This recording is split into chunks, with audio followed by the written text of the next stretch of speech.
前一天看美國隊在開幕式上被噓，今天看冬奧會現場的尷尬瞬間，咱就說見過辦賽倉促的，沒見過辦得這麼潦草的。2月7日凌晨，米蘭冬奧會聖火就要在聖西羅球場點燃了，可賽前這一系列操作簡直把離譜2個字焊在了臉上，被網友調侃成史上最散裝冬奧，翻車現場一個接一個。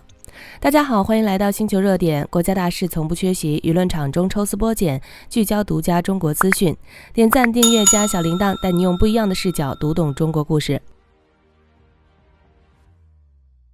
北京時間2月5日，提前開賽的冰壺比賽剛打沒多久，現場突然一片漆黑，停電了。好好的國際賽事硬生生變成了燭光晚餐，運動員停在原地一臉懵，現場觀眾也哭笑不得，估計連裁判都在心裡犯嘀咕，這是辦冬奧還是過家家？無獨有偶，聖火傳遞也掉了鏈子。奧林匹克文化推廣人、國際奧委會委員侯鯤特意提前抵達米蘭，想親眼見證2月5日晚聖火抵達米蘭大教堂的場景，結果硬生生淋着雨，等了整整1小時10分鐘，聖火才姍姍來遲。侯鯤自己都感慨，現場好多觀眾和他一樣，淋着雨苦等，連進度都跟不上，更別說儀式感了。小編覺得辦賽難免有疏漏，但連聖火傳遞、比賽供電這種最基礎的環節都能出問題，只能說籌備工作太敷衍。更讓人無奈的是，這還不是個例，場館建設的拖沓程度更是刷新了大家對奧運賽事的認知。距離開幕沒剩幾天，有媒體去探訪冬奧場館，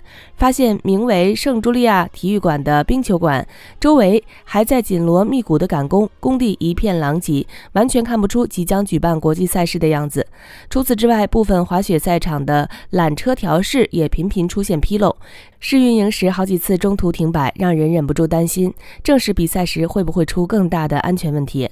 國際奧委會主席考文垂早就坦言，本屆米蘭冬奧會各方面都要應對壓力測試，而這份壓力很大程度上都是主辦方自己選的。很多人好奇，好好的冬奧為什麼要說散裝？其實說白了，米蘭冬奧會最大的特點就是打破了一城一地的辦賽格局，搞多中心聯動，把賽事分散在了橫跨意大利北部2.2萬平方公里的區域裡。具體來說，就是分為米蘭、科爾蒂納丹佩佐、瓦爾泰利納、費耶美山谷4大賽區，8個舉辦地，冰上項目集中在米蘭，雪上項目則扎根在阿爾卑斯山區，場館散落的四處都是。更誇張的是，4大賽區8個舉辦地還催生了6個冬奧村，分別設在米蘭、科爾蒂納丹佩佐、博爾米奧等6個地方。主辦方倒是解釋說，這樣布局更靈活，也更符合可持續發展的理念。比如米蘭冬奧村是由廢棄鐵路支線和倉庫改造的，賽後會變成學生公寓。高山地帶的利維尼奧冬奧村甚至沒新建任何設施，只是改造了3座阿爾卑斯山木屋，賽後還能回歸當地旅遊業。聽起來挺美好，但實際操作起來麻煩比優勢多得多。最讓人頭疼的就是通勤問題，4個賽區之間大多是山路，沒有高鐵，平均距離在250到400公里之間，單程就要花4到5個小時。就拿科爾蒂納丹佩佐來說，它只是個小小的山鎮，根本容納不了大量車輛，只能設置遠端停車區，人員和物資往來全靠接駁車，稍微出點意外就會徹底延誤。為了應對這種分散布局，國際奧委會還特意聘請了50名 OIS 記者派駐到各個場館，還新增了遠程代理提問服務。說白了，就是記者們沒法跨賽區採訪，只能隔空提問，想想都覺得尷尬。主辦方 CEO 安德烈亞·瓦爾尼還嘴硬稱，這種散裝是主動選擇，雖然有挑戰，但綜合優勢能平衡。可目前來看，平衡沒看到，麻煩倒是一堆接一堆。如果說場館和賽事籌備的潦草還能勉強理解，那冬奧村的後勤保障就真的沒法讓人忍了。運動員們的吐槽一波接一波，最集中的就是餐食和住宿。先說說餐食，目前已經抵達冬奧村的運動員早就曬出了米蘭冬奧村的伙食，看完只想說，運動員們怕是要餓着肚子比賽了。餐廳裡的蔬菜全是原味的，包菜、胡蘿蔔、苦菊、西紅柿，隨便切一切做成沙拉，沒有任何調料，吃起來就跟吃草似的。難怪有運動員吐槽，這哪裡是奧運餐，分明是簡減脂餐，還是最敷衍的那種。除了蔬菜沙拉，就只有一碗清淡到沒味道的蔬菜湯，裡面放了點胡蘿蔔丁、土豆丁和豆子，跟咱們平時吃的素臊子差不多，連點肉腥都沒有。唯一能稱得上硬菜的，大概就是披薩了。可這披薩也很敷衍，上面只有黃瓜片、木耳和西紅柿，看着就很素，口感估計也好不到哪裡去。唯一能看入眼的就是烤蛋糕，色澤金紅，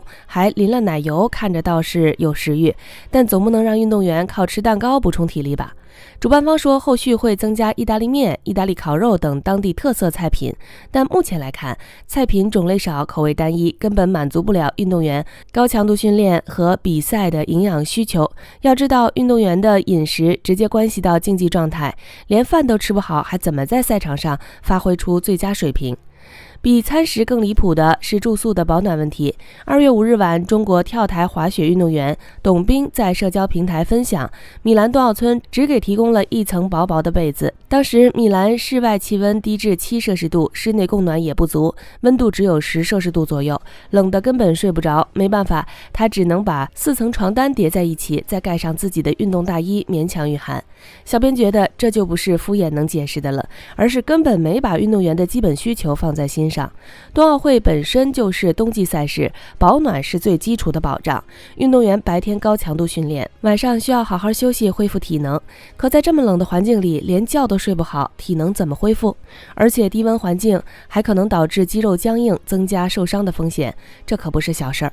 有網友調侃，米蘭冬奧村這條件還不如國內的快捷酒店，至少快捷酒店還有厚實的被子和充足的供暖。更讓人無奈的是，面對運動員和網友的吐槽，主辦方至今沒有任何回應，也沒有採取任何補救措施，仿佛這件事兒根本不存在一樣。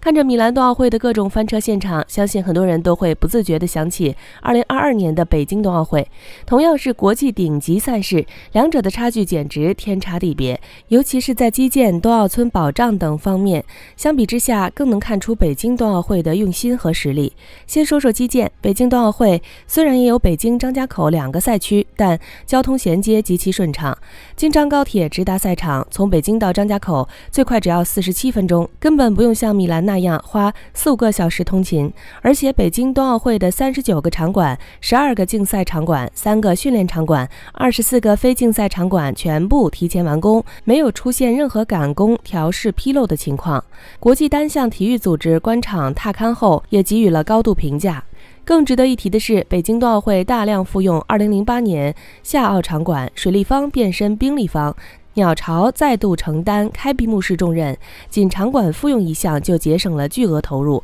既踐行了節約辦賽的理念，又保證了賽事品質。這也是米蘭冬奧會一直宣稱要借鑑的經驗，可顯然他們只學到了皮毛，沒學到精髓。再說說冬奧村，北京冬奧村的3個冬奧村，每一個都兼顧了舒適和實用，室內供暖充足，被褥厚實保暖，根本不會出現蓋4層床單還冷的情況。而且每個冬奧村都設置了無障礙設施，227部無障礙電梯，496個無障礙衛生間，863間無障礙客房，全方位保障各類運動員的需求，細節拉滿。餐食方面，北京冬奧會更是堪稱全球美食盛宴，匯聚了世界各地的特色菜品，足足有678道，每天換着花樣供應，既能滿足不同國家運動員的口味，又能保證營養均衡。無論是中國的餃子麵條，還是國外的牛排披薩，都做得精緻美味，運動員們吃得開心，才能在賽場上發揮出更好的水平。而且北京冬奧會的餐廳還配備了智能取餐系統，保溫設備細節之處盡顯用心。還有入境服務，2022年北京冬奧會期間，北京張家口的機場專門開設了奧運專用通道，安排了專人引導，無論是運動員、媒體記者還是外來遊客都能快速通關，根本不會出現2000人排隊只開3個窗口的離譜情況。而且機場的各項服務設施齊全，行李推車免費使用，工作人員態度熱情，讓每一位抵達中國的人都能感受到溫暖和便利。